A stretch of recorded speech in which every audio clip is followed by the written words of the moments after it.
Зя бүгдээрээ сайн байцгаана уу? Сайхан шинжлэхэд үйж гэнэ үү? Өнөөдөр бүгдээрээ хамтдаа баг зөнчдийн номноос Йоэл ном руу өсөж оръё. Йоэл ном маань бол манай эртний өмнөх бүр 850 оны хавцаа гэсэн үг. Өөрөөр хэлбэл Израилийн одоо хаанчлал хоёр хуваагдсны дараахан тийм ээ одоо бичигдсэн ийм одоо ном гэж ерөнхийдөө харагддаг. Тэгээ баг зөнчил гэж хэлэхдээ бид нар дандаа иш үзүүлэгчний баг юм болов гэж боддог. Тэр бол буруу гэсэн баг шүү дээ тийм ээ. Энэ бол ерөөсөө иш үзүүлгийн их багаас болоогүй зүгээр л тухайн одоо өгөгдсөн иш үзүүлгийн номнууд маань арай бусад одоо иш үзүүлгийн номнуудаас арай богинохон хэмжээний мессежтэй учраас баг гэж хэлсэн. Тэрнээс биш чанарын хувьд ерөөсөө баг юм бол байхгүй гэсэн үг. За Йоэл ном маань 800 оны үед бичигдсэн болохоор манай Израилийн ард түмний хойд хаанчлал Израиль хаанч гэсэн одоо хаанчлал буюу урд хаанчлал Юда гэсэн хаанчлал хоёр маань хуйлаа бол одоо оршин тогтнож исэн энэ үе. Гэхдээ Израилийн ард түмний одоо түмний хаанчилж байсан анхны хэдэн хаануудын одоо урд хойд аль одоо хаанчлууд дотор сайн уу маш их одоо хаанууд байсан. Тэгээд эдгээр хаануудаас болоод Израилийн ард түмэн өөрсдийнхөө бурхантай хийсэн гэрээгээ зөрчсөн ийм амьдралтай одоо болсон ийм үе байгаа. Ерөнхийдөө Израилийн одоо бурхан Яаве бурхантай хийсэн одоо гэрээгээ зөрчсөн энэ том асуудлаас болоод иш үзүүлэгчид ерөнхийдөө бол Израильд илгээгдэж байсан. За Йоэлийн тухай бол яг Библиэд бол яг тодорхой юм бичээгүй. Нэгдүгээр шийдвэрс хэрвээ бид нар харах юм бол Бетуэлийн хүү Йоэл гэж хэлсэн байгаа. Бетуэл гэж одоо аав нь бас ямар хүн байсныг бас бид нар сайн мэдэхгүй. За ямар ч гэсэн хэрвээ бид нар Йоэл номын иш үзүүлгийн энэ хэсгээс харах юм бол Йоэл урд хаанчлал буюу одоо юу вэ? Юда хаанчлалд одоо үйлчилж ирсэн ийм хүн байгаа. Тэгээд Юда хаанчлал маань эхлээд хойд хаанчлал юу ясны дараа одоо юу лээ булан эзлэгдсэний дараа дахиад нэг 100 гаруй жилийн дараа урд хаанчлал маань эзлэгддэг. Тэгээд бараг 200-аад жилийн өмнөөс одоо Йоэл Израилийн ард түмэнд тэднэр дээр ирэх гээд байгаа хүн нөхцөл байдлыг ерөнхийдөө одоо дамжуулахаар ийм илгээгдсэн ийм иш үзүүлэгч байгаа. Тэгээ бүгдээрээ Йоэл номын эхний хэсгийг бүгдээр эхлээд харцгаая. 2 дугаар ишлэлээс 5 дугаар ишлэлийг за хамтдаа харъя за би уншия. Сонсогтун ахмадуудаа чих тавигтун газрын бүх суугчдаа ийм зүйл та нарын үед ч эцэг өвгдий чинь үед ч болж байсан гэж юу? Хэл үүний хөвгүүдтэй хэлэг хөвгүүд чинь хөвгүүдтэй бас тэдний хөвгүүд нь дараагийн үедээ дамжуулаг. Агуулдаан үлдээснийг зарцаа цөлмөв, зарцааны үлдээснийг дэвхрэг цөлмөв, дэвхргийн үлдээснийг төөлөөр хорхоод цөлмөв. За энд нэг ийм одоо тэр үед саяхан болсон нэгэн үйл явдлыг тэдэнд сануулж байна. Тэдний эцгийн үе болон өөрийнх нь үе буюу нэлээд олон жилүүдийн туршид болсон нэг том аимшигтай үйл явдал болсон. Тэр үйл явдал 2 дугаар ишлэлээс ийм зүйл гэж хэлж байгаа. Энэ зүйл нь юу вэ гэхээр зарцаан нүүдэл байсан. Зарцаан нүүдэл. Маш том зарцаан нүүдэл тухайн үеийн одоо газар тариалан дээр голжилсон нутаг дэвсгэр дээр гараа явчихлаар тэр хүмүүсийн амьдрал тэр чигээрээ маш хүнд нөхцөл байдалд одоо орох ийм нөхцөл байдал үүссэн нэг одоо дөнгөж даван туусны дараахан Йоэл энэ хүмүүстэй одоо ирж хэлж байгаа ийм бололтой байдаг. Зарцаан нүүдэл яг уу тухайн одоо газрын дунд тагсын тэр зүүн эргийн хавцаа зарцаан нүүдэл бол маш их болдог. За болдог байсан тухай хамгийн сүүлийн мэдээлэл 1915 онд болсон бололтой байдаг. За National Geographic гэдэг тийм ээ дэлхийн одоо тийм том нэвтрүүлэг байдаг шүү дээ тийм ээ. Тэрнийхэн 15 он тэмдэглэсэн тэмдэглэгээр бол тэрүүгээр одоо маш одоо их зарцаан нүүдэл болж тэр байтугай хэдхэн минутын хооронд тэрвээ нялх хүүхдийг хөнгүү ингээд тавьсан байх юм бол нүдийг нь идчих хэмжээний тийм аимшигтай одоо зарцаанууд болж исэн. Нялх хүүхдийг нүдийн хэдхэн минутын дотор идчих үз тийм амар одоо зарцаанууд бүр тэнгэр харанхуйлахгүй тийм их одоо зарцаанууд болж исэн. Саяхан 2004 онд Марокко улсад болсон зарцаанууд л 300 км үргэлжилсэн байсан. Тэгээд тэр үргэлжилсэн их одоо 300 км-ийн зарцаанууд л 96 тэрбум зарцаа байсан. Тэгээд 1 сая зарцаа өдөртөө 5,000 хүний хоолой иддэг гэж. Өөрийнхөө жингээр өдөрт иддэг. Одоо өөрөөр хэлбэл тэнд байгаа одоо модны, навч, одоо өвс сургамал юу гэдгийг усан үзмийн, тарайн, талбай одоо хүмүүсийн одоо хүнсний ногоо бүгдийн цөлбөж алга болно гэсэн үг л дээ. Өдөрт нэг талаар тиймэрхүү хэмжээний зарцаанууд л 180 тонн иддэг. Өдөрт шүү дээ. Тэгэхээр тэр бол аимшигтай одоо үйл явдал болсон. Тэгэхээр өнөөдөр магадгүй энэ одоо үйл явдал бол орчин үеийн техник технологи үүссэн энэ үед бол нэг том асуудал биш байх л да, тийм ээ. Зарцааг хэдүүлэхгүй янз бүрийн цацсан ч гэдэг юм уу, тийм ээ, ийм байдлаар.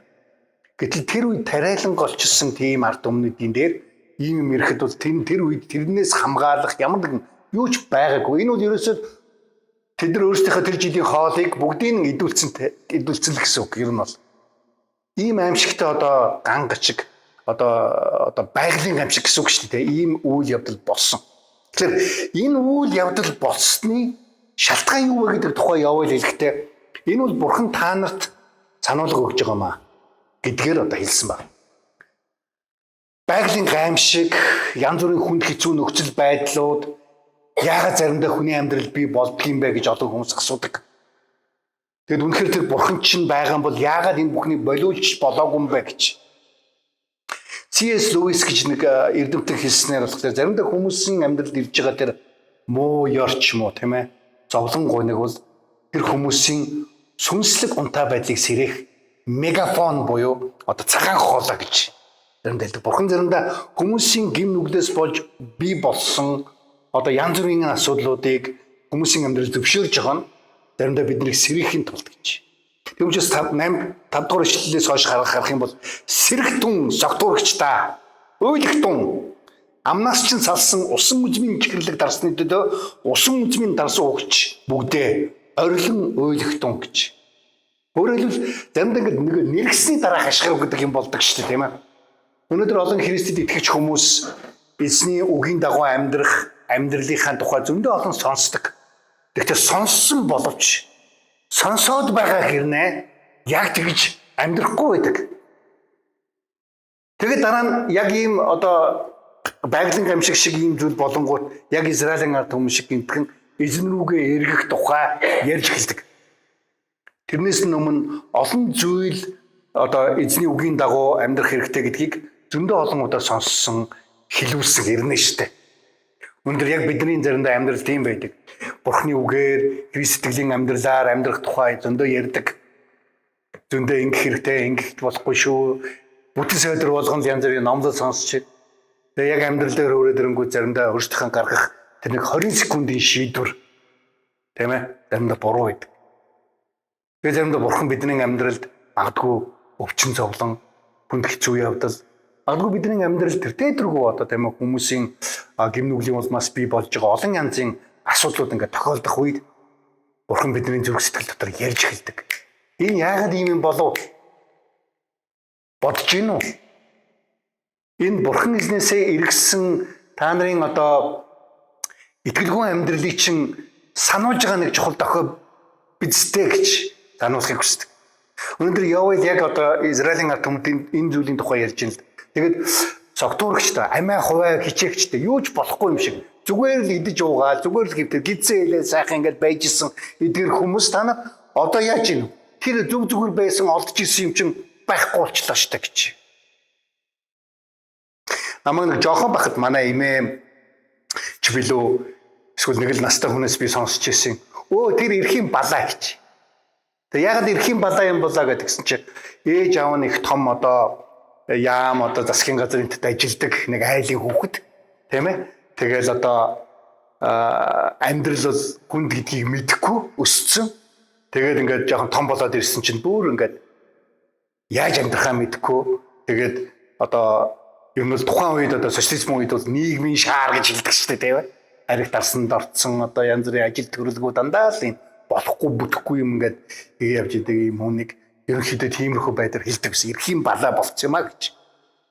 Саяхан үрдэл нэг интернетээр нэг залуу англиарч яриад ах шиг тийм ээ.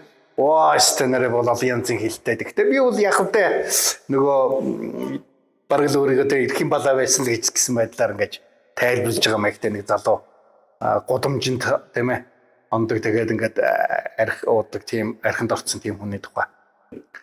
Израилийн ард түмний яг итгэлийн амьдрал жоохон тиймэрхүү байдалтай байсан. Бурхан ингэж гэж хэлээд ахад ингэхгүй. Тэгээд чигээд ахад тэхгүй амьдарч яваад тэгээ бурхан тэр ард түмний дээр тэр нэгэн аимшигтай одоо байгалийн гамшиг нэг талаар энэ зүйлийг ингээд зөвшөөрөх яг тэр үед ямар ч бэлтгэлгүй бурханы нөгөө дохио өгсөн тохиолдлыг аваагүй бэлдээгүй тийм ээ иймэрхүү нөхцөл байдалтай одоо энэ аимшигтай зүйлээр даван туулсан байж байгаа. Тийм учраас явал тэднэрт хэлэхдээ энэ бол бүр гашуудан уйлах зүйл. Одоо согтуурч тэр байтугай тариачд 11 дэх эшлэлээс гэр харах юм бол тариачдаа та нар ичцгээх түн усан үзмийн тариалагчдаа буудаа арвааныхаа төлөө уйл учир нь талбайн ургац устгагджээ. Одоо усан үзмийн мод гандаж, инжирийн мод гатжээ, анар далдуу алим гээд талбайн бүх мод хуухаарах. Үний хүүгүүдээс баяр баясгалан үгүй болсон гэж. Нэг талаар энэ нь магадгүй ингээ хүмүүс ингээ бодохлоор энэ зүгээр л байгалийн гамшиг угаасаа яалтч байхгүй шүү дээ. Эсвэл юу гэдгийг тэд нар одоо хийж чадах юмар хийсэн биз. Тэгэл одоо яалтч байхгүй юм юмд өртлөө гэж. Гэхдээ мэдээж бурханд дандаа гаргалгаа дандаа байдаг. Мэдээж ирэх Христэд итгэсэн хүмүүс дандаа муу юм тохиолдохгүй болчихно гэсэн үг биш. Бурханы ард түмэн болохоор зүг зүгээр байна гэсэн утгатай бол биш. Мэдээж ирэх байгалийн гамшиг янз бүрийн зүйл өртөх зүйл зөндөө байгаа. Гэхдээ энэ бүхэн магадгүй бурхны өмнө ирсэн ард түмэнд бурхны өмнө гимсэн ард түмэнд тойрчихж байсан юм билүү гэж бодогдуулахаар энд одоо замаар явбал энэ ч ингэж ярьж байгаа. Та нарын энэ бүх зүйл ингэж ганцсан, та нарын баяр баясгалан үгүй болсон. Тэгэхээр энэ нь зүгээр нэг үйл явдлаас гэхээсээ илүү явбалын хийж байгаагаа санаа та нар бурхнаас иргэсэн учраас гэсэн ийм санаагаар юм гэдэг гэж. Та нар бурхан эзэнтэйгээ хамт байхгүй болсон учраас бурхан та нарыг байгалийн гамшигаар дамжуулан ийм байдлаар шийдгсэн байна гэсэн ийм одоо зүйлэр гэж хэлж байгаа. Тэгээ 13 дугаар ишлэлээс харах юм бол дахилчид өөрөөр хэлбэл тэр ард түмний одоо бурхны үгийг хүмүүст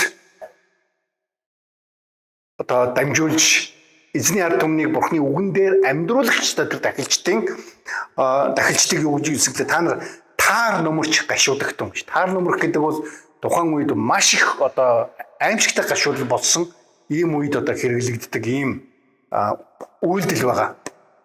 Таар шуудаа нөмөрч тийм ээ. Бид нар Йов номыг санаж байгаа бол тийм ээ Йов ингээд бүх зүйлээ алдсныхаа дараа таар шуудаа өмсөн дээр суугаад тийм ээ ингэж хэлсэн шүү дээ гашуудлаа илэрхийлж ирсэн. Та нар бол одоо орилон уйлах хэрэгтэй. Бурхны үйлчлэгчид та нар таар нөмрөн шөнийг өнгөрүүл. Яагаад гэхээр энэ чинь ингэж хэлсэн. Эдийн өргөл, ундаан өргөл нь бурхны чинь өргөөнөөс алдарваа гэж хэлсэн.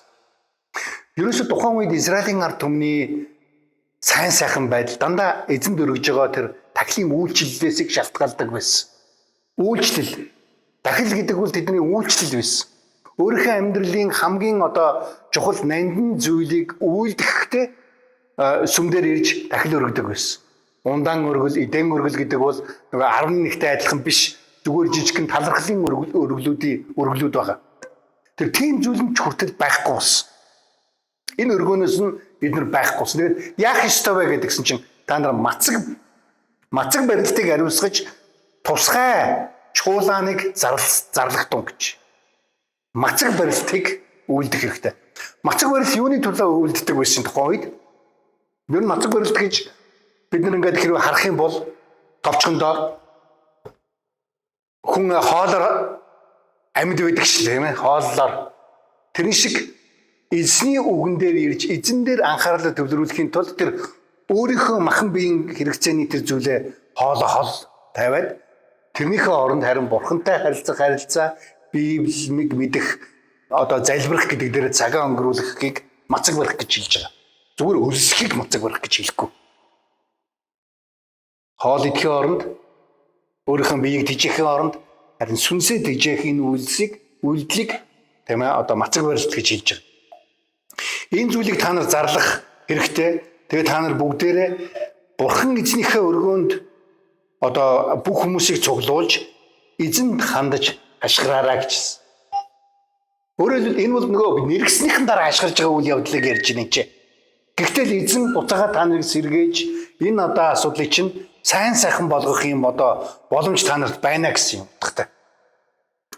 За энэ одоо болсон энэ одоо аимшигтай үйл явдлыг явал тийм ээ Бурхны нэг талаар шийтгэл, нэг талаар одоо тэдний амьдралд өгж байгаа зөвшөөрөл, Бурхан зөвшөөрч энэ одоо муу мухай зүйл, хүндх зүйл та нарын амьдралд болсон гэдэг ийм байдлаар ерөнхийдөө тайлбарлаж байна. Олон Христэд итгэгч хүмүүс өнөөдөр заримдаа ойлгодгүй. Яагаад Бурхан энийг зөвшөөрч миний амьдрал, яагаад би ийм байгаа юм, яагаад би ингэдэггүй юм, яагаад энэ хүмүүс зүгээр байхад би яагаад зүгээр биш байгаа юм ч гэдэг юм уу, тийм ээ? Ийм байдлаар. Биднийг магадгүй энэ одоо заримдаа үйл явдал биднийг бодуулах одоо үйл явдал байх боломжтой Бурхан. Магадгүй Бурхан биднийг тийм ээ илүү эзэнтэй ойрхон байгаач. Илүү тийм ээ залбирал, мацаг барилт Библи унших, Бурханд үйлчлэх үйлчлэлээр тийм ээ илүү одоо сүнслэг амьдрал чинь илүү чанд байгаасаа гэж сануулахын тулд бас байж болох юм. Хүмүүс янз байж болно. Өнөөдөр Монгол улсны талаар одоо бусад улсуудыг бол амар тайван гоё улс байгаа. Дэлхийд даяар олон янзын дайн болж байна. Тийм ээ? Одоо Африкийн орнуудад Судан, за тэгэл одоо энэ ойролт орнуудын орнуудад тийм ээ? Газийн зурвас, Сир, Либанон, Иран улсын асуудал зөндөө бол одоо аимшигтай болсон. Украин, Оросын хооронд дайн болж байна. Тэр үеийнх манай урд хурш байнга л одоо нэг тийм ээ хүнд хэцүү одоо тийм ээ дайн хийчих гээд байгаа юм шиг. Хойд Солонгос гэж нэг улс байна. Манай энэ бүхэн зүүн талд байгаа. Энэ бүх магадгүй бид нар дохио болно. Монгол улс маань одоо тийм ээ эзний өмнө ирж нэрээ тийм ээ одоо хашгирах. Яагаад одоо Монголд олон зүйл болохгүй байгаа юм? Тийм ээ. Энд чи юусэн тахилчтай та нар ирж эзэнд гашгираарай гэж хэлсэн. Бид нар заримдаа сошиал медиаар ингээ харахаар энэ ч болохгүй байна, тэр ч болохгүй байна гэл хүн тийм ээ хүн рүү дайрсан энэ зүйл зөндөө байна. Бид нар магадгүй юуны өмнө эхлээд эзэнд итгэж байгаа хүмүүс өөрсдөө магадгүй эзэн рүү хандаж гашгирах хэрэгтэй. Энэ асуудлыг мань тийм ээ эзэн та сайн сайхан боломжийг болгож өгөөч гэж. Өнгөрсөн жилийн үеэд бид нар сонгуулийн төлөө залбирж ирсэн. Өнөөдөр Герман улс сонгуулийнхаа төлөө бөө юм болж байгаа. Саяхан одоо Америкийн одоо сонгуул бас өнгөрсөн. Дэлхийд аимшигтай олон янзын одоо улс төр хүнд хэцүү нөхцөл байдлууд үүсэж байгаа. Энэ бүхнийг бид нар хараад магадгүй Бурхан биднэрт ямар нэгэн зүйлийг сануулж байгаа бох тийм ээ. Энэ сайхан амар тайван амгалан байдлынхаа төлөө та нар зүгээр согтуур хиччих байж гэнэ үү? Эсвэл та нар бас тийм ээ эзний одоо хүмүүс өөрийнхөө улс үндэстнийхээ төлөө эзний одоо ерөөлөөр тийм ээ энэ амар амгалангаа хадгалахын тулд эзэнтэй ойрхон амьдрахыг хүсэж байна гэж. Агуу дэрийг бид нар өнөөдөр сануулж иж болох юм. Явал намайг амжуулаа. Энэ сайн сайхан зүгээр дандаа байхгүй байж магадгүй. Өнөөдөр бид ингээл нүүрсний асуудал байна, тогны асуудал гараад ирлээ. Тийм ээ татвар нийгмийн даатгалын асуудал гэж тийм ээ зөндөө юмнууд яригдчихэж байгаа. Гэхдээ энэ бүхэн хэрвээ тийм байгаа бол бид нар яах ёстой? Явуулын хийж байгаагаар бид нар ёстой таар шуудан нөмрөн эзний өмнө мацаг барилт болон залбирлаар тийм ээ эзний өмнө ирэх хэрэгтэй. Хэрвээ ямар нэгэн зүйл гачигдж байгаа бол, дутагдж байгаа бол өнгөрсөн жилийн өдөөнөөс хамаагүй их одоо бид нар тогны мөнгө төлж гин гэж бид нар яригадаад байгаа тийм ээ. Хэрвээ тэгж байгаа бол бид нар эзний өмнө ирэх хэрэгтэй. Бид нар магадгүй тэр урд нь байсан сайн сайхан тэр зүйлээ тэгж бодож ойлгож аваагүй магадгүй согтуурах чиг зүгээр л дар суугч чиг гівдчихсэн байж болох юм. Тийм ээ. Тэгэхээр энэ бүх зүйлийг эзэн өгж байгаа биднийг тийм ээ залбирал болон энэ зүйлд дагуулж байгаа гэдгийг бид нар мартаж ерөөсөө болохгүй. Нөгөө талаар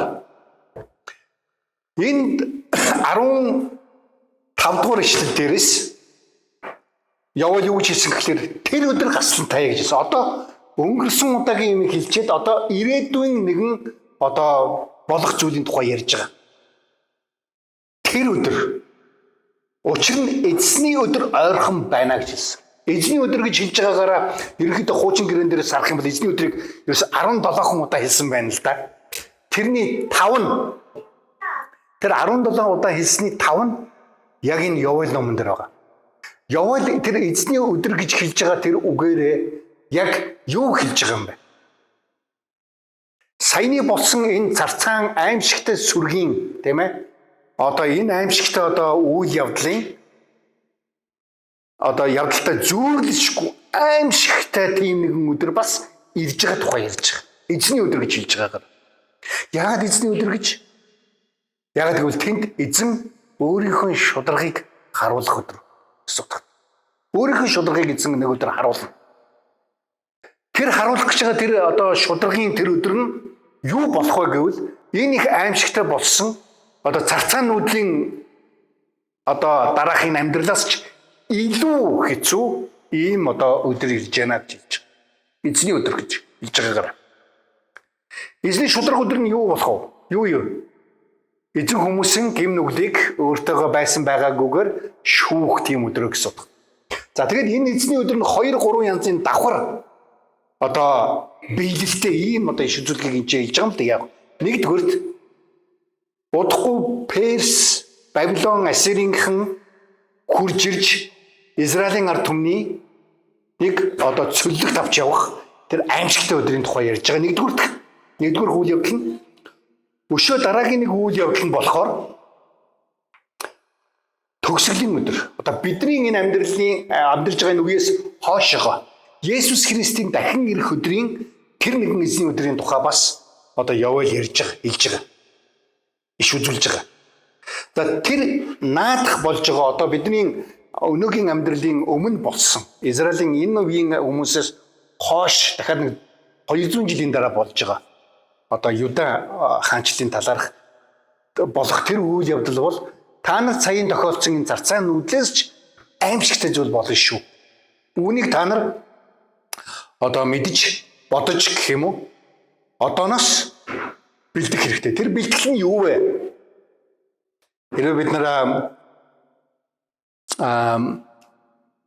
юу лээ 15 дугаар ишлэл дээрээс ингээ хойшоо харах юм бол за тэр өдөр одоо эзний өдөр ойрхон байна. Тэр өдөр төгс хүчит нэгнээс ирдэг суурилтай адил ирнэ.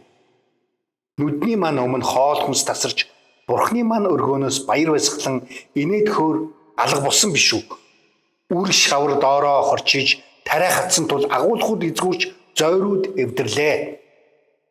Өөрөөр хэлбэл тэнцээ одоо улам илүү хүнд хэцүү нөхцөл тэнцээ үүсэх болно гэдгийг одоо энэ хэлж байна. Тэгээд 2 дугаар одоо бүлгийн 1 дугаар ишлэл дээрээс Сионд бүрээ татан ариун уулан дээр минь түгшүүр зарлагтун эзний өдөр ирж байгаа тул энэ нутгийн суугчид бүгд жижигтун.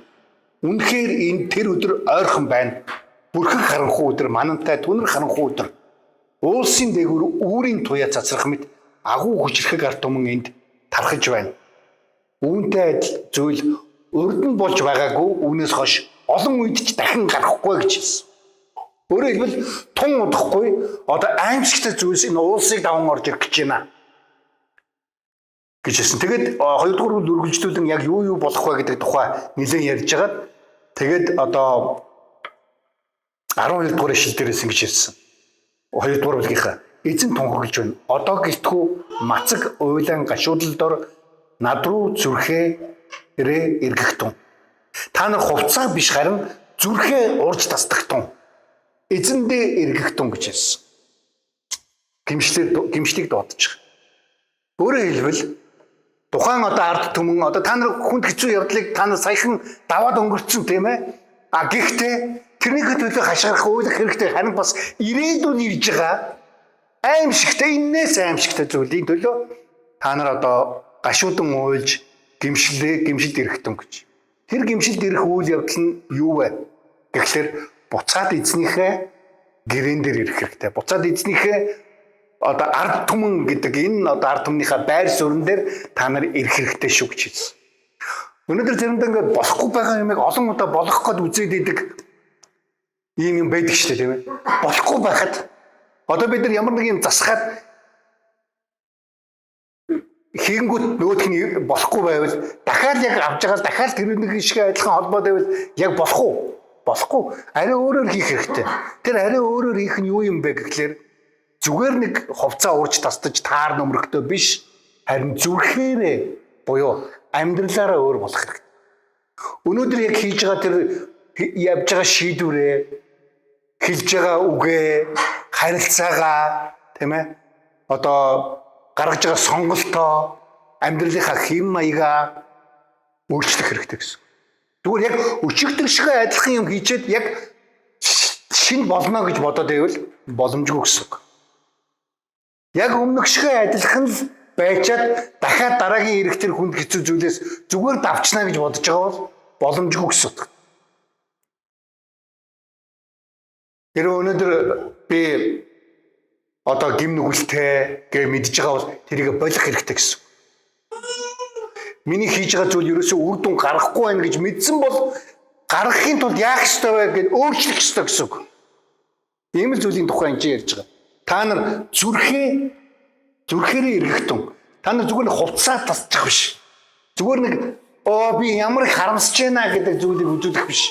Харин жинхнээсээ зүрхээ урах хэрэгтэй гэж хэлж байгаа. Яагаад гэвэл хэрвээ тэгж гимших юм бол 3 дугаар хэсэг дээр нь энэ чи явал айгүй чухал зүйлсийг хэлж байгаа юм л. Яагаад гэвэл Бурхны зан чанарын тухай ярьж байгаа. 13 дугаар одоо ишлэлийн 2 дугаар бүлгийн 13 дугаар ишлэлээс дундаас учир нь тэр нэгүүлсэнгүү, өршөөнгүү, уурлахтаа удаан, хайр инэрлэр бэлхам, шийдгэхдээ зөөлрдөг гэж. Өөрөлд Бурхан бол гимшлийг хүлээж авдаг Бурхан. Зүгээр нэг юм хатуу зогсоод за чи өнгөрсөн одоо өнгөрөө чи одоо нэгэн тэнгицэн унаас хойш одоо дуусаа ч гэдэг юм уу те. Ийм байдалтай одоо хүлээж авдаг тийм Бурхан биш. Бурхан гимшлийг хүлээж авдаг. Тэр нэгүүлсэнгүү, өршөөнгүү Бурхан гэсэн. Тийм учраас тэр бүх хүмүүст авралыг өгөхийн тулд өөрийнхөө цорын ганцгүй Есүс Христийг энэ дэлхий дээр илгээсэн гэж хэлж байгаа тийм ээ. Тэр өршөөнгөө учраас нэг талаар одоо тэгж хэлж байгаа юм да. Бурханд одоо дилемма буюу одоо мухардал бий болсон. Хүмүүстэй харилцаанда яаж мухардсан гэхлээр Бурхан мэдээж ямар нэг юм мухардахгүй үстэй. Гэхдээ Бурханы мөн чанарыг одоо хоорондоо нэг талаар харьцлах ийм одоо мухардалд Бурхан орсон. Нэг талаар Бурхан ариун учраас Бурханы хажууд бол ямар ч бузар зүйл байж болохгүй. Тэр нь бузар зүйл дотор энэ хүн төрлөختөн энэ Израилийн ард түмний энэ амьдрал орчиж байгаа. Бидний ч гэсэн. Гэтэл Бурхан хайр учраас бас нэг талаар өөрийнхөө хүмүүсийг өөртөөгөө хамт мөнхөд байлгахыг хүссэн. Тэгээ Бурханы энэ хайр болон ариун байдал хоёрын хооронд зөрчил үүсэх гээд яг л хүмүүсийн гим нүглээс болоод Бурхан өөртөө бол ямар ч зөрчил байхгүй. Тэгээд Бурханы гаргалгаа нь юу байсан гэхэлэр Есүс Христ. Есүс Христ хүн болж энэ дэлхий дээр ирээд загалмайн үхлийг үрж хүн төрлөختнийг гимгүү хүнийхээ хувьд Бурханы өмнө цорын ганц дахил болох юм боломжтой болсон. Тэгэд тэр өргөгдсөн дахил Есүс Христэд итгэсэн хүмүүс мөн хамтаа болно гэж Библиэд тунхагладаг. Энэ зүйлийн тухай чи Йовел хэлж байна. Та нар гимших юм бол Бурхан буцаагаад хүлээж авна.